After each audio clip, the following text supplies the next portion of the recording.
So the White House proposed it, it's now into law, and I think it's a really good thing for the housing market, and this is limiting big hedge funds from coming in and buying a bunch of single family homes.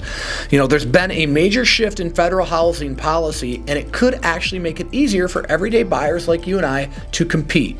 So here's what just passed and what it really means for all of us, right? President Trump has signed an executive order directing federal agencies to restrict large institutional investors from buying single-family homes that would otherwise go to individual buyers.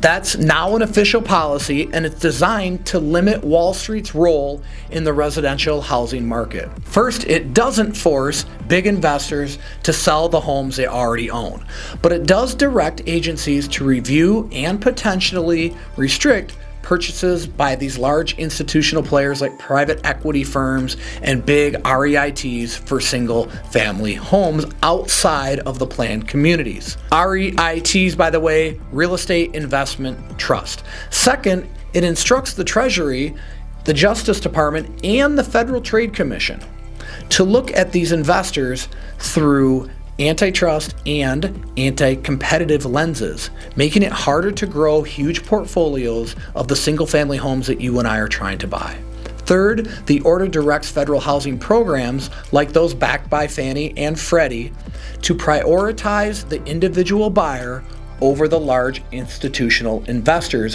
when it comes to guarantees, insurances, and financing support. There's also a carve-out for build-to-rent communities, meaning developers who build entire neighborhoods for long-term rentals won't be blocked by this rule. Here's the practical reality.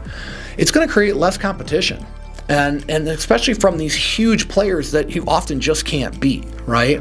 The ones with the big teams, the analytics, and millions in cash won't be as enabled by the federal programs going forward.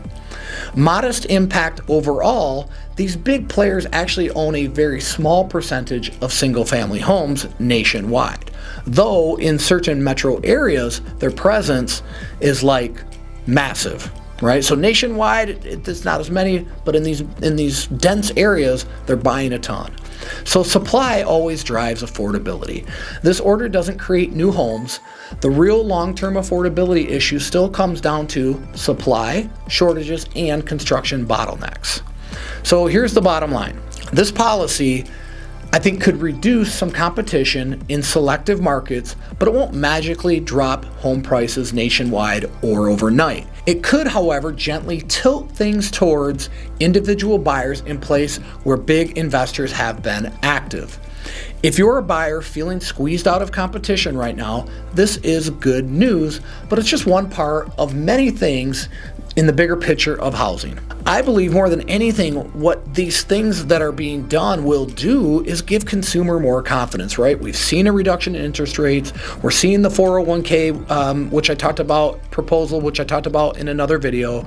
We now have that this is into law, this reduction of the big institutions buying homes. So there's so many things at play that it reboosts consumer confidence, allowing you to enter the market with some excitement again, right? And the bottom line is real estate decisions shouldn't be reactionary. They should be strategic and proactive.